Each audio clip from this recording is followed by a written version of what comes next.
Welcome to the bold analysis, ladies and gentlemen. What I'm going to show you is supposed to be funny, but it is not. It is very serious.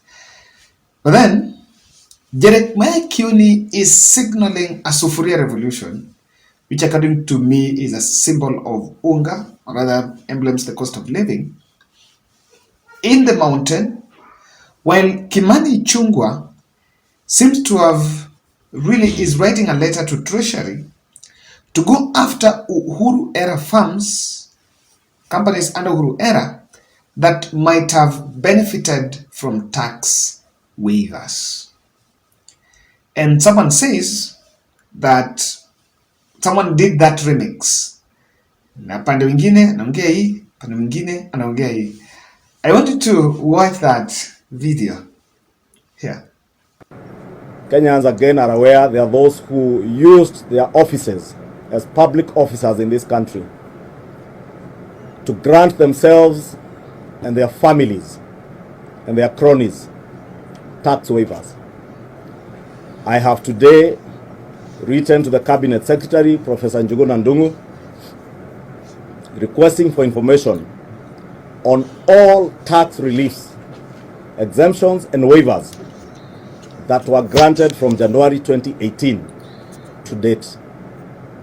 And in my letter to the Cabinet Secretary and National Treasury, I have requested him to respond to us in line with the provisions of this article in our Constitution and give us information on all taxes that may have been waived, reliefs that may have been given, except, of course, to religious or faith-based organizations or institutions, educational institutions, and charitable organizations, as I said, from January 2018 to date, under the following laws.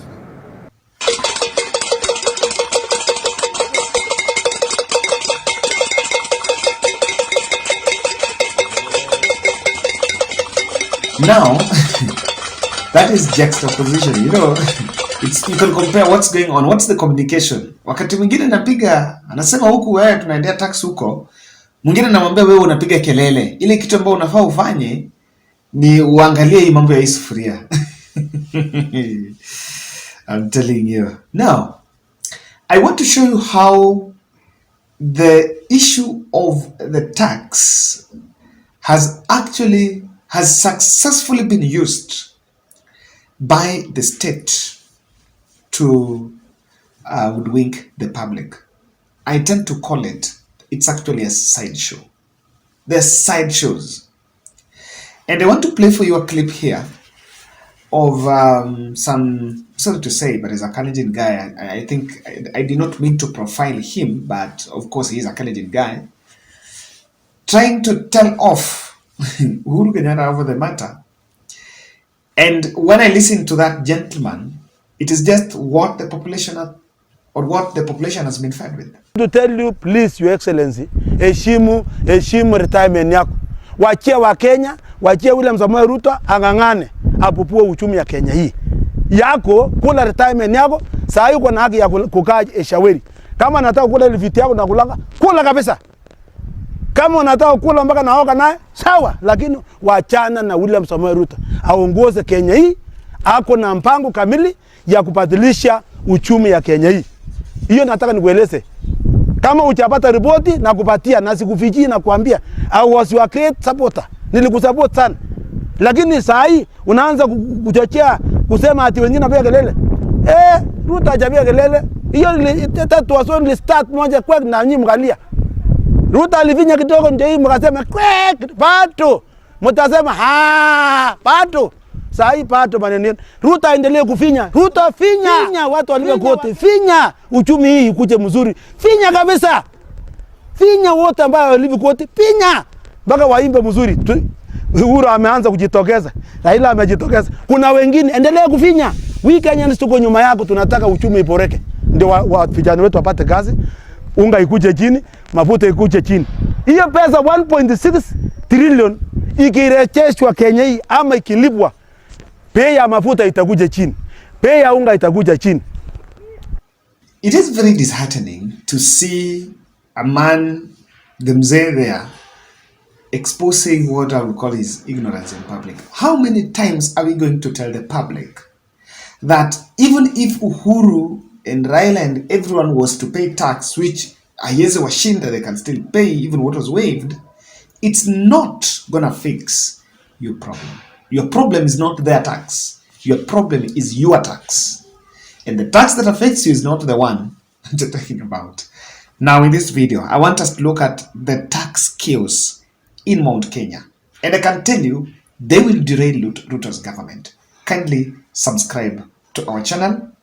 I am still requesting for your support. I have a medical bill. I'm a bit overwhelmed by someone. My wife has been ill. I think for some people who are around me know that. Yeah, so I'm just requesting for your support there. As little as what you can get, I will appreciate. The number is up there. Now, the tax question, we need to tell the public this. The tax that William Ruto and the UD team are telling you are not going to fix your problems. But the political class have successfully told the public that the problem is no longer the policies. The problem is that zile taxes zilikuko, it the fact that Uhuru and don't know who did not pay taxes, that's why they're in problem. So you've seen that's why it has been framed from 2018 to 2022. But if you want to probe it honestly, why 2018? Start from 2013. Start from 2013 to 2022. So that we know, did people around, did even Deputy President by that time before Kiwan, did he also enjoy some waiver? I'm like, why are we taking side shows? And we sometimes I get so irritated by the Kenyan leaders because we really take Kenyans for granted. So, to the mountain. I know I've seen, because they've been whipped by the Kenyatta and the Moi thing, which is a hot air, to just say the truth. The tax question is not gonna fix the price of coffee, tea. It's not part of the tea reform. It's not the waived taxes, even if they are paid, they're not going to lower the cost of commodities. They're not. It's a route that, it's a good route, it's a good precedence to say that no more waivers, but it cannot yield overnight success, as we are telling the public. And that's what we keep on saying. For me, I keep on saying that the problem is not what we are doing, the problem is what we are telling the public. We tell the public a lot of lies, well, in real sense, then we keep people's expectations high, while we know very well that this is not going to be. And if I can tell you this, just ask yourself, if you can do your research on KRA, how many cases are KRA battling in courts just on the tax? How many? Hey, kutoka kwa customs Mombasa EPA to hapa to counterfeit to who to organizations to what to companies. KRA imeshtakiwa na makampuni nyingi sana. And I remember President recently saying that msishtaki KRA, kujeni mkae chini muongee. Ile kitu pia nimeambia watu wa KRA ni kwamba kila Mkenya apatiwe nafasi ya kulipa bila ya kushurutishwa, bila ya kuangaishwa. Kila mtu atapatiwa nafasi. Hata tumeambia wale government agencies, kuna wengine kampuni ama idara za serikali badala ya kulipa ushuru wamepeleka KRA kotini. Tumewaambia wachana na kotini, endeni mfanye mazungumzo na KRA, mtoe mpango na taratibu ya kule ya kulipa ushuru polepole, tuache kusumbuana kotini, kwa sababu mawakili ndio wanapata pesa na serikali inapoteza. So the litigation on the tax is going to be there for long. And some government agencies are using money. Government is paying. Inalipa ma lawyers to represent KRA in court. In some of this, and you know, the judicial system, we've known a way of maneuvering our ways into it. But then we're simply saying, you know, I'm seeing my the Kikuyu member of parliament, Chungwa, saying, I've written a letter to recall. Okay. I want to talk to President Ruto. The tax weapon, Uhuru tried to use it, and he had good intentions of fixing also the economy by that area, but it successfully pushed him from Mount Kenya. Selfishly, some people that did not sit comfortable planted Uhuru venom. And before Uhuru Kenyatta knew, he could not step to Mount Kenya in his last days as a president. He did not have the sound. No one will listen to him. Now to Ruto. This war is not about your government getting money and fixing the economy. This war is a purely Mount Kenya thing. And before you know, it's also going to push you from the mountain. Mount Kenya chaos is, that is what is it, but it has been packed in some polythene known as tax activism or tax recovery. There is nothing like tax recovery. You need to ask yourself, did President have powers to give those waivers? Maybe. So, UDA script, I want to show you the UDA script with these tax side issues. That's what I want you to see. It is a war to whip the masses. And it is a bed well laid for one beautiful woman known as failures to come and sleep there. What am I saying? It is a premise to defend failures of the government of the state. You know what? We are in February. In April, I think May, we are supposed to start, the price of unga is supposed to go down because ile subsidized fertilizer tulipeana wakulima walime nayo tupande nayo wanafaa wavune. Is the price going to go down? In April, EPRA is saying that we have done our budget estimations, and EPRA is saying that failing to pay the token rise to increase by 75%. As we talk, oil marketers are threatening that in the next few weeks, if they're not paid the subsidy that William Ruto was supposed to pay them, we're going to have a fuel crisis in this country. That's what we're talking about.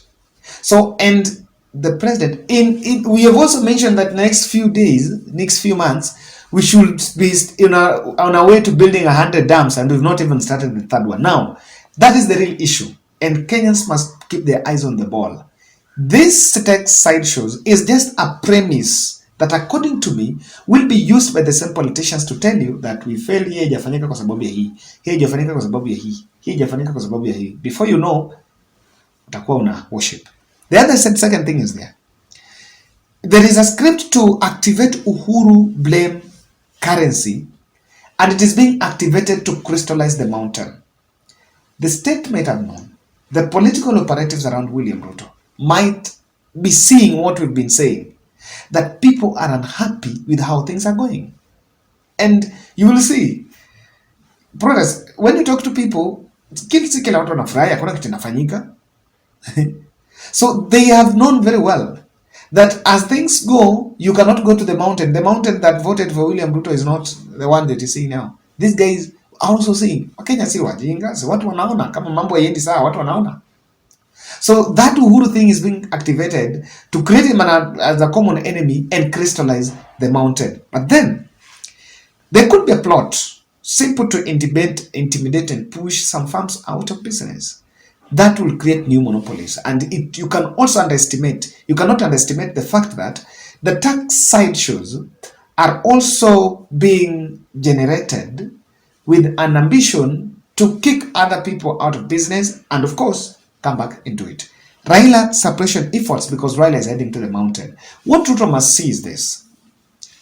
Behind the scenes, there are people who are in government now and they felt Uhuru Kenyatta oppressed them. And so Uhuru Kenyatta pushed them out of business. Unfairly, I know. The tax, is it the Our Tokubet, the betting guys, they were complaining all over. So these people funded William Ruto. The guys in business that felt that waliteswa na Uhuru, they funded William Ruto. And after funding William Ruto, they pushed Uhuru Kenyatta out of the mountain. Now, that is the same thing going on. If you will push them, you create the winner takes all, they will also push William Ruto out of it. But I may also be wrong. Ruto could also be still around this to make sure that those who are around Uhuru Kenyatta, Uhuru era companies, can go to him and ask for Usaidizi. Don't you remember Rigathi saying in Mombasa that kuja tuongee? He was telling President Uhuru Kenyatta.